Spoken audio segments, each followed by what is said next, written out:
कल्याण आश्रम में निःशुल्क चिकित्सा शिविर व वृक्षारोपण कार्यक्रम आयोजित। आपको बता दें, मानव उत्थान सेवा समिति के तत्वाधान में सुविख्यात समाजसेवी सतपाल महाराज की प्रेरणा से गुरु पूजा के उपलक्ष्य में एक दिवसीय निःशुल्क चिकित्सा शिविर व वृक्षारोपण कार्यक्रम का आयोजन किया गया। कल्याण आश्रम सहारनपुर द्वारा आयोजित एक दिवसीय निःशुल्क चिकित्सा शिविर व वृक्षारोपण कार्यक्रम के बारे में कल्याण आश्रम सहारनपुर के प्रभारी महात्मा रिद्धि भाई ने संबंधित जानकारी दी।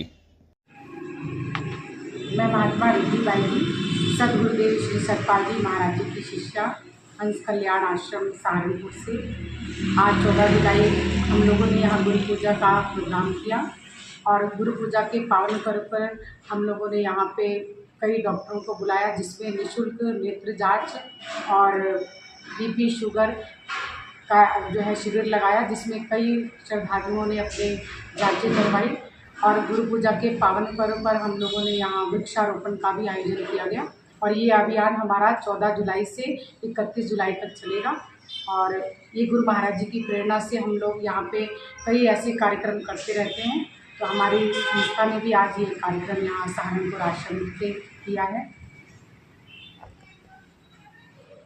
रोटरी क्लब सहारनपुर के 63वें अधिष्ठापन समारोह को बड़े ही धूमधाम के साथ मनाया गया। रोटरी क्लब सहारनपुर के द्वारा अधिष्ठापन समारोह बड़े ही धूमधाम से मनाया गया। कार्यक्रम में वक्ताओं के द्वारा रोटरी क्लब के द्वारा किए गए कार्यों पर प्रकाश डाला गया। सहारनपुर के जीपीओ रोड स्थित होटल सभागार में रोटरी क्लब का अपना 63वां अधिष्ठापन समारोह मनाया गया, जिसमें मुख्य अतिथि डिस्ट्रिक्ट 3080 के district governor Rotarian Rajpal Singh ने कहा कि रोटरी की पहचान मानव सेवा के कारण है। आज क्या कार्यक्रम आयोजित किया गया है? जी, क्या कार्यक्रम आयोजित किया गया है? आज हम रोटरी हमारी 3080 rotary club all over district है और इसका नंबर जो 3080 है।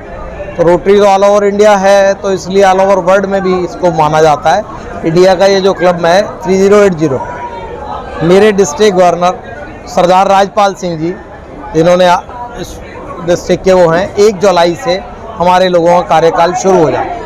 ठीक है, किसके पद से बनाया है? कौन कौन से पद पे बनाया गया है? मुझको मेरे को as a president rotary club Saharanpur और मेरे सेक्रेटरी हैं मिस्टर रोहित डिंगड़ा जी और ट्रेजरर हैं मेरे मिस्टर अपना राजेश तायल जी। ठीक है, अदर टीम मेरी है ही। हम लोग जितने भी सेवा के कार्य हैं उसे करते हैं। ये मेरे ब्रदर हैं, दिल्ली से आए हैं इसी उसके लिए, और ये भी ब्रदर हैं, ये दिल्ली से आए हैं। इनका भी मैं बहुत बहुत धन्यवाद करता हूँ। और मेरे ये बड़े भाई हैं, हम लोग बचपन से ही हम साथ ही पढ़े हैं, साथ ही बड़े हुए हैं। तो आज इन्हें स्पेशल इसीलिए बुलाया। बहुत धन्यवाद। खुमरानपुर निकट अग्रवाल धर्मशाला से निकाली गई भगवान जगन्नाथ रथ यात्रा, जगह जगह हुआ भव्य स्वागत, दी जानकारी। आपको बता दें, जगन्नाथ रथ यात्रा समिति द्वारा भव्य भगवान जगन्नाथ रथ यात्रा का आयोजन किया गया। खुमरानपुर निकट अग्रवाल धर्मशाला से भगवान जगन्नाथ रथ यात्रा का शुभारंभ हुआ, जो विभिन्न चौक चौराहों से होते हुए आवास विकास स्थित हरि मंदिर पर विश्राम हुई। भगवान जगन्नाथ रथ यात्रा का जनपद के मुख्य चौक चौराहों पर भव्य स्वागत हुआ व भगवान जगन्नाथ रथ यात्रा पर श्रद्धालुओं द्वारा पुष्प वर्षा की गई। आवास विकास स्थित हरि मंदिर पर रथ यात्रा विश्राम हुई, जहां पर विशाल भंडारे का आयोजन हुआ।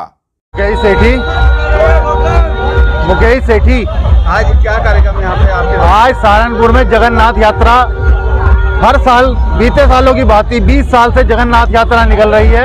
आज भी भगवान जगन्नाथ हमारे शहर में पधार रहे हैं, इनका बहुत बहुत स्वागत। और हमारे सहारनपुर शहर में भगवान जगन्नाथ यात्रा हर साल निकलती रहेगी और ये एक सनातन धर्म को एक मिसाल है कि ये लोगों में एक धार्मिक भावना जगाती है। मैं पिछले 11 साल से 12 साल से सबका टोल लगा रहा हूँ और भगवान जगन्नाथ की ही कृपा है कि मैं जो है, ये भगवान मुझे ये आशीर्वाद देते हैं, ये मुझे अच्छी एक रास्ता दिखाते हैं कि भगवान को मैं 56 भोग अर्पित करता हूँ। हर साल ये भगवान का ही कृपा है। श्री राम चौक पर 11,000 की हाई टेंशन लाइन में हुई तेज स्पार्किंग, स्थानीय लोगों में मची अफरा तफरी, लोगों ने भागकर बचाई जान। आपको बता दें, नेहरू मार्केट स्थित श्री राम चौक पर 11,000 की हाई टेंशन लाइन में अचानक तेज स्पार्किंग हो गई। इस पार्किंग होने के चलते स्थानीय लोगों में अफरा तफरी मच गई, जिसकी सूचना स्थानीय लोगों ने विद्युत विभाग टीम को दी और आनन फानन में पूरी विद्युत सप्लाई बंद कराई गई। हुई तेज इस पार्किंग के चलते स्थानीय लोगों में दहशत का माहौल बन गया। एक बड़ा हादसा होने से बाल बाल बच गया। हकीकत नगर स्थित धरना स्थल पर ऑनलाइन उपस्थिति के विरोध में सभी शिक्षक संगठनों ने किया जोरदार प्रदर्शन। आपको बता दें, सभी शिक्षक संगठनों ने हकीकत नगर स्थित धरना स्थल पर ऑनलाइन उपस्थिति के विरोध में जोरदार प्रदर्शन किया। शिक्षकों का कहना था कि ऑनलाइन उपस्थिति देने में हमें कोई दिक्कत नहीं है, लेकिन उससे पहले शिक्षकों की मूलभूत मांगों को पूरा किया जाए, जिसको लेकर सभी शिक्षकों ने संबंधित ज्ञापन जिला प्रशासन को सौंपा। इस दौरान राजकुमार चौधरी, राजेश्वरी पवार, नरेश कुमार, संजय शर्मा एवं अन्य शिक्षकगण उपस्थित रहे। का नाम और आज किस चीज को लेकर धरना दिया है? कौन कौन से संगठन आपके साथ है? मेरा नाम इसम सिंह है और मैं जिला अध्यक्ष जिला राजनीतिक शिक्षक संघ का हूँ। हमारे साथ में 26 संगठन हैं। मुख्य रूप से प्राथमिक शिक्षक संघ, पांडे ग्रुप, प्राथमिक शिक्षक संघ, अटेवा और विशिष्ट BTC welfare association, SC ST association, आपके जो है उर्दू राव और मांग ये है कि हमें अभी जो डिजिटल का दिया है कि डिजिटल होना है कार्यक्रम, हमारे अध्यापकों की उपस्थिति होनी है, तो उसमें उसका विरोध है, क्योंकि सेवा नियमावली 1972 उसका संशोधन 1981 और हमारी अध्यापक आचरण नियमावली 1956 में उसका कहीं कोई जिक्र नहीं है। वो हमारी उससे बाहर है, शर्तों से बाहर है, इसलिए इसका विरोध है। अगर नहीं आगे मांग पूरी हो तो आगे क्या रहेगा? आगे रणनीति जो प्रांतीय हमारे अध्यक्ष जी ने निर्णय लेंगे, 29 तारीख का फिर हमारे DG महोदय का घेराव है। सभी संगठन सभी संगठन एक साथ मिलकर मांग ये मांग बिल्कुल एक्सेप्ट नहीं करेंगे। हाँ, ये अभी इसको हम बिल्कुल नहीं करेंगे। पहले जो हमारी मांगे हैं उनको पूरा अगर करती है सरकार, तो उसके बाद में विचार किया जाएगा कि जब और विभाग में केवल और केवल बायोमेट्री है तो हमारे यहाँ क्यों लागू हो रहा है, ये हमारा विरोध है। कलेक्ट्रेट कार्यालय पर जिला आर्य प्रतिनिधि सभा ने 5 सूत्रीय मांगों को लेकर किया प्रदर्शन, दी जानकारी। आपको बता दें, कलेक्ट्रेट कार्यालय पर जिला आर्य प्रतिनिधि सभा ने 5 सूत्रीय मांगों को लेकर जोरदार प्रदर्शन किया, जिसको लेकर जिला आर्य प्रतिनिधि सभा ने 5 सूत्रीय मांगों को लेकर एक ज्ञापन जिला प्रशासन को मुख्यमंत्री के नाम सौंपा। जिला आर्य प्रतिनिधि सभा का कहना था कि यदि उनकी मांगे पूरी नहीं होती तो वह आंदोलन करने के लिए बाध्य होंगे। मेरा नाम स्वामी कृष्णानंद। आज किससे ज्ञापन देने हैं? हम DM साहब को मुख्यमंत्री के नाम ज्ञापन देने आए हैं। क्या मांगे? ये मांगे हमारी हैं कि भारत देश की शिक्षा व्यवस्था है उसको ठीक किया जाए। इसमें हमने लिखा है कि यदि भारत देश में जो शिक्षा पीढ़ी प्रदान की जा रही है वह सत्यता के अनुरूप नहीं है, सत्यता नहीं है जो शिक्षा पद्धति दी जा रही है, इसलिए वो सभी शिक्षा जो है अविद्या का प्रचार करती है। अविद्या का प्रचार करती है। वर्तमान शिक्षा प्रणाली वैदिक सिद्धांत सनातन पद्धति के अनुरूप न होकर केवल धनोपार्जन का साधन बनी हुई है, जिससे हमारी युवा पीढ़ी जो है वो गलत रास्ते पे जा रही है। तो हमारी निवेदन है सरकार से कि शिक्षा पद्धति को वैदिक शिक्षा पद्धति के अनुसार किया जाए। जो वैदिक शिक्षा पद्धति सदियों से भारत देश में चले आए थे, जिससे पढ़ने लिखने के बाद युवा जो है देशभक्त बनता था, राष्ट्रभक्त बनता था, पितृभक्त मातृभक्त बनता था, ऐसी शिक्षा पद्धति हमारे देश में की जाए। दूसरी हमने मांग की है कि भारत देश में जो 31 और 32 कानून है, जिसके तहत और सारे संप्रदायों को अपनी धार्मिक शिक्षा देने की अनुमति है, लेकिन हिंदू समाज के अपने विद्यालयों में वेद, उपनिषद, रामायण, गीता पढ़ाने की अनुमति नहीं है। तो भारत सरकार से हम निवेदन करते हैं कि वो जो कानून है उनको रद्द किया जाए, सभी विद्यालयों में हमारी नैतिक शिक्षा का पाठ पढ़ाया जाए ताकि हमारा युवा जो है ठीक रास्ते पर चले। एक मांग हमने ये की है। अगली मांग हमने ये की है कि बालक और बालिकाओं के जो विद्यालय हैं वो अलग अलग किए जाएं ताकि करप्शन घटे।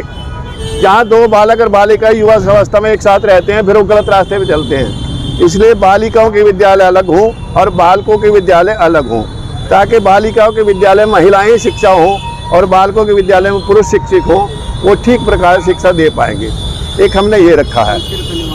और संस्कृत को हम पहली कक्षा से अनिवार्य कराना चाहते हैं ताकि भारतीय संस्कृति की जो ज्ञान है, परंपरा है, वो शिक्षा संस्कृत में ही है और किसी भाषा में वो वैदिक ज्ञान नहीं है जो ये भाषाएं पढ़ाई जा रही हैं। आखिरी मांग हमने ये रखी है कि जो हमारे गुरुकुलीय शिक्षा पद्धति है, सरकार उनको कोई हेल्प नहीं करती।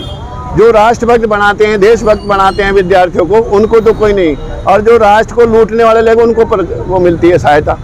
राष्ट्र का विखंडन करने वालों को सरकार सहायता देती है और राष्ट्रभक्तों को सहायता नहीं देती, उसके लिए गुरुकुलों को कोई न कोई सहायता दी जाए। ये हमने थोड़ी ही मांग रखी। मैंने रखा है कि उसको सरकार कानून ना बनाए, उसको फौरन तुरंत निरस्त करे, जो अपराध घोषित करे, जो रिलेशन में रहेगा, जो समलैंगिकता में रहेगा उसको अपराध घोषित करे। माननीय सर्वोच्च न्यायालय ने भी उसको स्वीकृति दी है। कल भी मैं टीवी में देख रहा था, सरकार कह रही है कि उसे रजिस्ट्रेशन कराना पड़ेगा जो रिलेशनशिप में रहेगा। अरे दुष्टों को प्रहार क्यों दे रहे हैं, उनको बढ़ावा क्यों दे रही है सरकार दुष्टों को? जो अपने चरित्र का हनन करते हैं, हमारे समाज का हनन, उसको निरस्त किया जाए। ये हमारे 5 पॉइंट हैं। थाना सदर बाजार पुलिस ने नाबालिग लड़की से दुष्कर्म के मामले में वांछित अभियुक्त को रखा कॉलोनी से किया गिरफ्तार की कार्रवाई। आपको बता दें, वरिष्ठ पुलिस अधीक्षक के निर्देशन में पुलिस अपराधियों के विरुद्ध कार्रवाई कर रही है। थाना सदर बाजार पुलिस ने नाबालिग लड़की से दुष्कर्म के मामले में वांछित अभियुक्त अफजाल को रखा कॉलोनी से गिरफ्तार करने में महत्वपूर्ण सफलता प्राप्त की है। संबंधित धाराओं में कार्रवाई करते हुए अभियुक्त को न्यायालय के समक्ष पेश किया गया है। गिरफ्तार करने वाली टीम में निरीक्षक दिनेश कुमार, कांस्टेबल संदीप मौजूद रहे। थाना चिल्काना पुलिस ने अवैध तमंचे सहित एक अभियुक्त को चिल्काना क्षेत्र से किया गिरफ्तार की कार्रवाई। आपको बता दें, वरिष्ठ पुलिस अधीक्षक के निर्देशन में पुलिस अपराध नियंत्रण हेतु अपराधियों के विरुद्ध कार्रवाई कर रही है। थाना चिल्काना पुलिस ने एक शातिर अभियुक्त हारून को चिल्काना क्षेत्र से गिरफ्तार करने में महत्वपूर्ण सफलता प्राप्त की है, जिसके कब्जे से एक तमंचा एवं एक जिंदा कारतूस 315 बोर बरामद किया गया है। संबंधित धाराओं में कार्रवाई करते हुए अभियुक्त को न्यायालय के समक्ष पेश किया गया है। गिरफ्तार करने वाली टीम में उप निरीक्षक आकाश, हेड कांस्टेबल अमित कुमार मौजूद रहे। थाना नकुड़ पुलिस ने उप जिलाधिकारी नकुड़ को धमकी देने वाले अभियुक्त को किया गिरफ्तार। पुलिस लाइन में प्रेस वार्ता आयोजित।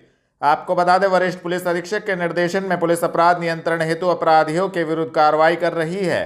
थाना नकुड़ पुलिस ने उप जिलाधिकारी नकुड़ को धमकी देने वाले 25,000 रुपये के इनामी जनपद गोरखपुर का गैंगस्टर 15,000 रुपये का इनामी अभियुक्त चांदनी उर्फ चंदन को गिरफ्तार करने में महत्वपूर्ण सफलता प्राप्त की है, जिसके कब्जे से घटना में प्रयुक्त मोबाइल सहित 3 मोबाइल फोन एवं 11 सिम बरामद किए गए हैं। पुलिस लाइन स्थित सभागार में प्रेस वार्ता कर एसपी देहात सागर जैन ने संबंधित जानकारी दी।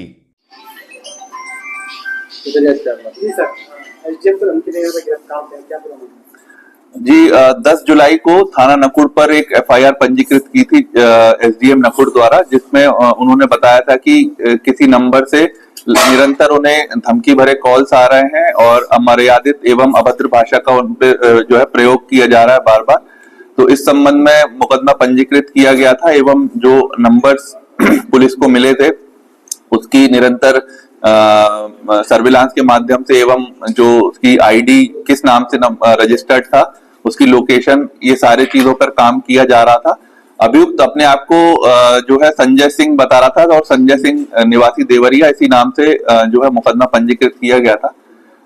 जब पुलिस जांच पड़ताल में लगी तो ये जो नंबर है वो जो चला रहा था उस अभियुक्त को गिरफ्तार किया गया है सरदना मेरठ से। जब वो दिल्ली की तरफ आ रहा था, पुलिस को उसकी लोकेशन मिली थी तो उसको सरदना मेरठ से गिरफ्तार किया गया है। उसका नाम चंदन उर्फ चांदनी है। ये निवासी जो है बलिया जिले का रहने वाला है। अपने आप को ये किन्नर समाज से बता रहा है और जब इससे पूछताछ की गई तो पुलिस को इसके विरुद्ध 23 मुकदमे ऑलरेडी पंजीकृत हैं इस पे, और ये जो है थाना जंगा गोरखपुर जिला गोरखपुर में 15,000 रुपए का इनामी अपराधी वांछित चल रहा था गैंगस्टर एक्ट में। और इस पे जो मुकदमे हैं पूर्व में वो भी इसी तरह के हैं कि इन्होंने पूर्व में भी ऐसी कई घटनाएं कर चुका है कि अधिकारियों को फोन पर धमकी देकर और जो है अपने आप को मंत्री जी का पीए बताकर जो है ये घटना करता है। सहारनपुर की जो घटना थी उसमें इन्होंने एक यहाँ के जो प्रधान थे उन्होंने इन काम अपना निजी एक जो है विद्युत विभाग का काम करवाने के लिए 15,000 रुपए इनको डाले भी थे। ये पूछताछ में उन्होंने कबूल किए हैं। जो अभियुक्त गिरफ्तार किया है इसके पास से 11 फर्जी सिम हमें मिली है अलग अलग, जिससे ये कॉल करता था। जिस नंबर से एसडीएम नकुड़ को कॉल किया है वो सिम भी बरामद की है। इसमें जो है 3 मोबाइल फोन एवं 11 सिम बरामद किए हुए हैं एवं जो पैसे यहाँ के प्रधान जी ने भेजे थे उसमें से कुछ पैसे भी बरामद किए गए हैं। ये पूरी घटना कबूल कर रहा है। आज इसे गिरफ्तार कर माननीय न्यायालय के समक्ष पेश किया जा रहा है और 13 जुलाई को जनपद सहारनपुर से भी 25,000 रुपए का इनाम जो है इस अभियुक्त के विरुद्ध लिया गया था वरिष्ठ पुलिस अधीक्षक महोदय द्वारा, और आज थाना नकुड़ की पुलिस इसे गिरफ्तार कर जेल भेजी। जी, ये अभी पूछताछ में अपने आप को किन्नर बता रहा है। इसने ये बताया कि एक किन्नर विकास बोर्ड पे पहले, ये कुछ समय पहले उनके पदाधिकारियों के साथ इसने 1-2 फोटोज भी हमें मिली है, और बेसिकली इसे उनसे पता चलता था कि किस तरह से बातचीत की जाती है, और इसको इस चीज का आइडिया लगा था, और उसी तरह से वो अधिकारियों से भी अपने आप को जनप्रतिनिधि का पीए बनकर उनको गुमराह कर और जो है अभद्र भाषा का प्रयोग कर पूर्व में भी एक ऐसी घटनाएं कर चुका है, और दोबारा इसने ये घटना की है। इस पर 23 मुकदमे हैं, और जनपद सहारनपुर से भी इनाम घोषित था। प्रधान पर इसका नंबर कहां से आया? जी, पुलिस उसकी जांच कर रही है कि जो लोकल यहाँ पर बेनिफिशियरी थे उनके पास से इसका नंबर कहाँ कैसे पहुंचा है, और जैसे ही जांच में हमें पता चलेगा कि ये नंबर कहाँ से और किसके माध्यम से सर्कुलेट किया, उसको विवेचना में शामिल किया। कलेक्ट्रेट में पहुंचे आईएएस अध्यक्ष राजस्व परिषद उत्तर प्रदेश ने किया निरीक्षण, अधिकारियों के साथ की समीक्षा बैठक। आपको बता दें, उत्तर प्रदेश के आईएएस अध्यक्ष राजस्व परिषद डॉक्टर रजनीश दुबे कलेक्ट्रेट परिसर में पहुंचे।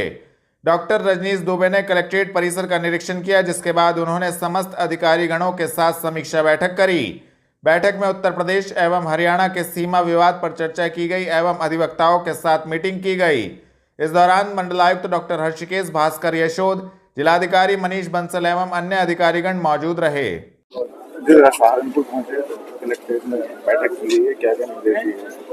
आज सहारनपुर में काफी इम्पोर्टेंट मीटिंग्स हुई, जिसमें मंडलायुक्त सहारनपुर, डीएम साहब, हमारे सारे मैजिस्ट्रेट्स मौजूद थे, और उसके बाद एक राजस्व कार्यों की समीक्षा हुई। फिर जो उत्तर प्रदेश और हरियाणा का सीमा विवाद चल रहा है लंबे समय से, उसको सुलझाने की दिशा में हरियाणा के अधिकारियों और सर्वे ऑफ इंडिया के जो वरिष्ठ अधिकारी थे उनके साथ भी बैठक हुई है।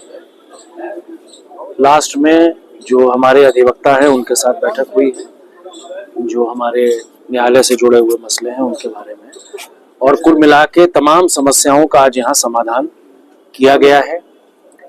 इसमें जो जिले स्तर पर समीक्षा हुई है, उसमें जो हमारी ई खतौनी बन रही है सरकार की प्राथमिकता है।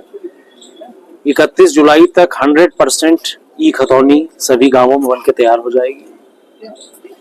घरौनियां बन रही हैं, इसमें लगभग 60 मामले ऐसे हैं जिनमें जो सर्वे ऑफ इंडिया ने सर्वे किया था हवाई जहाज से, ड्रोन से, उसमें कुछ त्रुटियां थी, और उन त्रुटियों का भी निराकरण कराया जा रहा है। और जहां पर भी इसमें दोबारा रीसर्वे करने की नौबत आ रही है, ऐसे गांवों में महीने भर के अंदर दोबारा ड्रोन की फ्लाइंग कराई जाएगी। कुल मिलाकर यहाँ पर जो राजस्व का कार्य है वो बाई एंड लार्ज संतोषजनक है, लेकिन वसूली की कार्रवाई में और तेजी लाने की जरूरत है।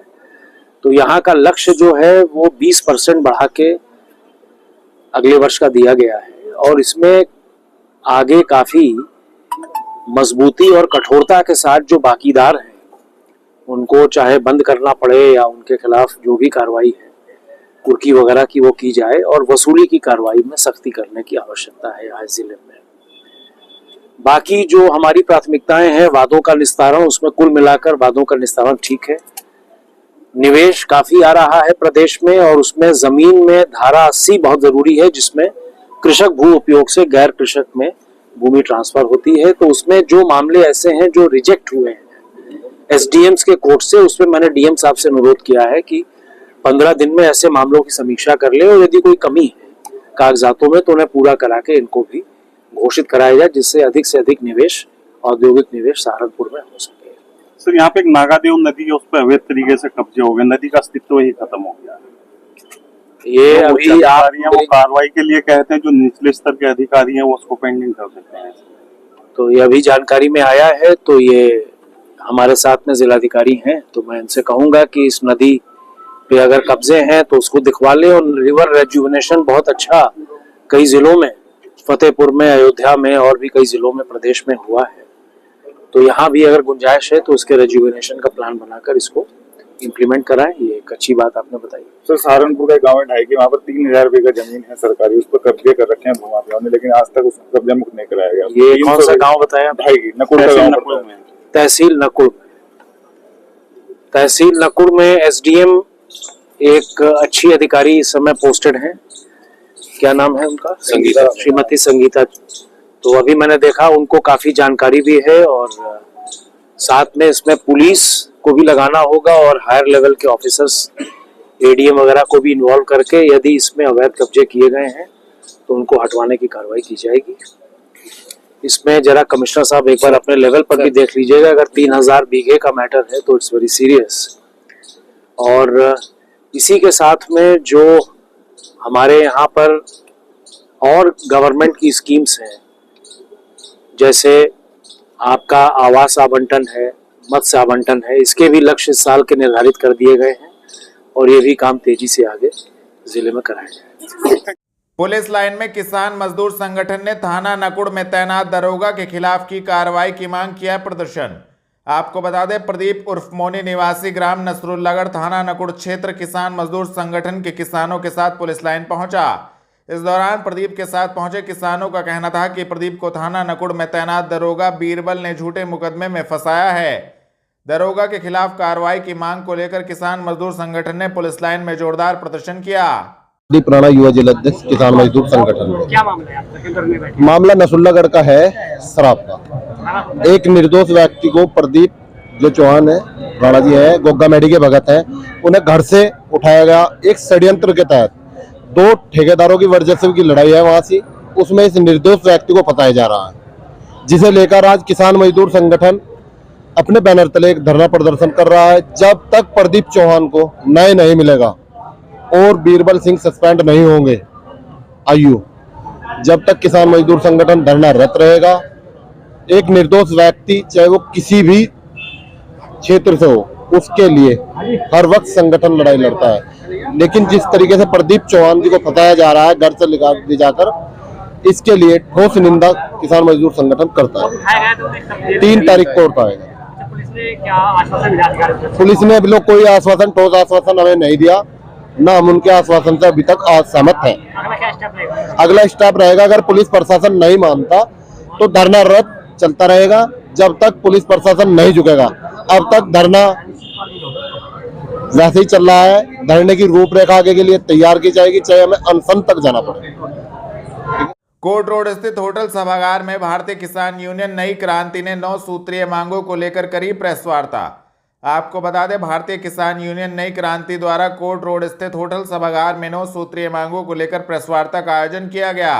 भारतीय किसान यूनियन नई क्रांति के पदाधिकारीगणों एवं किसानों का कहना था कि पीजीआई हॉस्पिटल में सफाई के नाम पर सिर्फ कागजी कार्रवाई है, धरातल पर कोई सफाई नहीं है और चारों तरफ गंदगी का ढेर नजर आता है। पिलखनी स्थित शेखुल हिंद मौलाना महमूद हसन मेडिकल कॉलेज में सुविधाओं का अभाव है, जिसकी वजह से मरीजों को परेशानी का सामना करना पड़ता है। आज की प्रेस वार्ता, मेरा नाम चौधरी मेहरबान अली, भारतीय किसान यूनियन नई क्रांति राष्ट्रीय उपाध्यक्ष। आज की प्रेस वार्ता पीजीआई और विद्युत विभाग के खिलाफ उनके काले कारनामे हैं, उनको पर्दाफाश करने के लिए आज की प्रेस वार्ता रखी है।